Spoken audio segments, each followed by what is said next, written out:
تو وہ آپ پارٹیشن جو ہے جو آپ کی فیملی نے بھی اس کو سہا ہے، آپ کیا منٹو کی طرح ابھی تک اس کو سر لے کے بیٹھے ہوئے ہیں؟ نہیں، ایک تو خیر منٹو کی بات اور تھی. ایک تو خیر he was one of the greatest play rights and very progressive short story writer. دوسرے یہ ہے کہ انہوں نے پارٹیشن کو ایز کانشیس ینگ پرسن دیکھا تھا، برداشت کیا تھا، بلکہ کافی دلی میں، بامبے میں، لاہور میں انہوں نے دیکھا کیسے یہ جو پارٹیشن سے پہلے جو نفرت کس طرح سے بڑھ رہی تھی، ہوا دے رہی تھی، اور اچھے خاصے دوست جو ہیں ان کے اندر ایک غصہ اور ایک تعصب آ گیا تھا. تو اور ان کی جو ایکسپیرئنس ہے وہ ایک باشعور ادیب کا تھا، اور وہ پھر آگے انہوں نے اپنی کہانیوں میں سمویا. میری جو ہے وہ اب 1 سال کی عمر میں جو ایک ایکسپیرئنس ہے وہ کہیں میرے لاشعور میں تو ہو، لیکن آبویسلی یہ زیادہ ایک بعد میں ذکر سن کے اور وزٹ جب بعد میں کیا کشمیر کا، اور اپنے کزن سے ملاقات ہوئی، اپنے تایا اور چچا سے ملاقات ہوئی، تو اس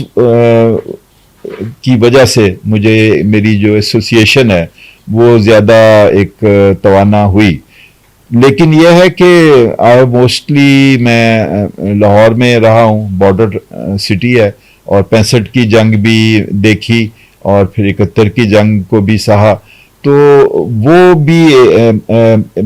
65 کی جنگ ہو یا ویسے بارڈر کے قربت ہو، اس کی وجہ سے بھی آہستہ آہستہ میرے شعور میں یہ آتا تھا کہ یہ اس پار کون لوگ بستے ہیں جو کہ لٹرلی سٹونز تھرو اوے ایک اور شہر ہے، امرتسر ہے یا ہندوستان ہے، اس کی دیواروں کے خاردار دیواروں کے اس پار. تو وہ ایک تھی، ایک خواہش بھی تھی اور ایک پریشانی بھی تھی کہ یہ کیوں یہ ہم ایک دوسرے سے مل نہیں سکتے. پھر جب میں نے ادب کی طرف دھیان کیا تو اردو، پنجابی اور جو ساؤتھ ایشین لٹریچر ہے، فلمیں ہیں، پوئٹری ہے، میوزک ہے،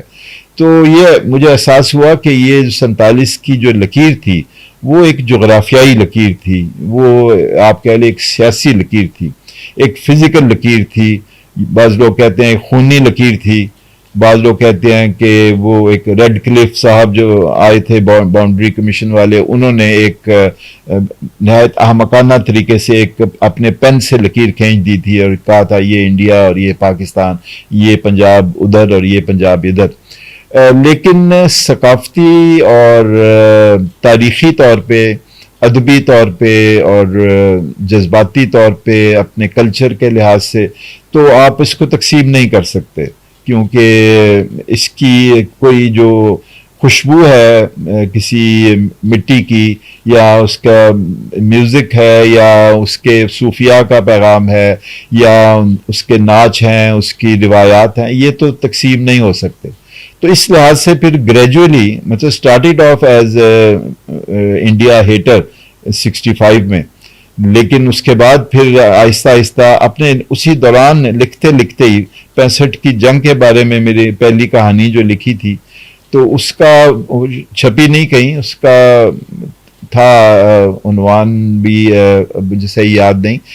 لیکن اس کا ایکسپیرئنس یہ تھا کہ جنگ کے فوراً بعد ایک بچہ جو ہے وہ بارڈر کی طرف جا رہا ہے اور رستے میں اس کو بہت کچھ تباہی کے آثار نظر آتے ہیں، اور پھر اس کو ایک بم جو ہے وہ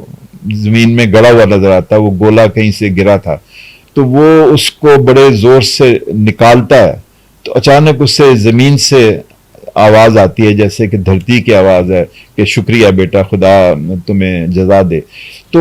اس طرح سے میں نے لکھتے لکھتے محسوس کیا کہ یہ زمین کے ساتھ، اپنی دھرتی کے ساتھ، اس کے لوگوں کے ساتھ ہم جو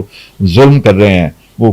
کوئی نظریہ ہو، کوئی چاہے قوم پرستی ہو، چاہے وہ مذہب ہو، چاہے وہ سیاسی مفاد پرستی ہو. تو پھر یونیورسٹی کالج تک پہنچتے پہنچتے پھر میری ایک سوچ ایسی ڈیولپ ہو چکی تھی، اور اس کے پھر نتیجے میں نے تقسیم سے ریلیٹڈ یا جو ایک کامن ہیریٹیج ہے اور امن کی جو ایک امن کا جو پیغام ہے اس سے میری پھر جو ہے وہ جڑت ہو گئی. اور اس کے بعد پھر 71 کی جنگ ہو یا اس کے بعد کے حالات ہوں، پھر وہ جو ہے جو ایک یہ احساس تھا کہ ہم پنجاب والے اس سائڈ پہ اور پنجاب والے اس سائڈ پہ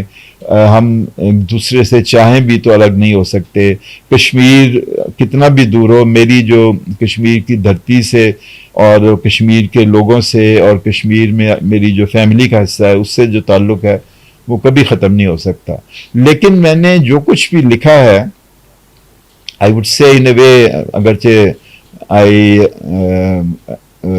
have no business to compare myself with the great Manto, لیکن یہ ہے کہ میری جو اور منٹو میں بھی ایسا تھا کہ وہ اگرچہ بعض جگہ وہ شوق آپ کو کرتی ہے ان کی کہانیاں، سیاہ حاشیے کی کہانیاں یا جو دوسری کیریکٹرز انہوں نے جو نکالے، لیکن یہ ہے کہ میری جو بھی میں نے کہانیاں کی ہیں وہ آپ کو ڈپریس نہیں کرتی، وہ آپ کو مایوس نہیں کرتی. چاہے آپ نے جیسے انی مائی دا سفنا کی بات کی ہے تو اس میں بہت ڈسلوکیشن اور ڈس اورینٹیشن اور اپنے جو جنم بھومی ہے اس سے پیار کی بات ہے، اور بڑی دردناک کہانیاں ہیں کس طرح فیملیز آپس میں الگ ہو گئیں اور کبھی پھر مل نہیں سکیں. اور اس کو بھی دیکھنے کے بعد جو آنکھوں میں آنسو آتے ہیں جو آپ نے ذکر کیا، اور وہ آنسو میں نے چندی گڑھ میں اور امرتسر میں اور دلی میں بھی دیکھے ہیں کہ لٹرلی لوگ وہاں سٹیج پہ ہمیں موب کرتے تھے، ملتے تھے، روتے تھے. ان میں سے کچھ جو ہے اپنے بزرگوں کی کہانیاں سناتے تھے، کچھ لوگ ایسے تھے جو کہتے تھے پلیز ہمارے گھر چلیں، ہمارے دادا یہاں آ نہیں سکتے یا پردادا یہاں آ نہیں سکتے لیکن ان کے پاس ایسی بہت سی کہانیاں ہیں. تو وہ جو ایک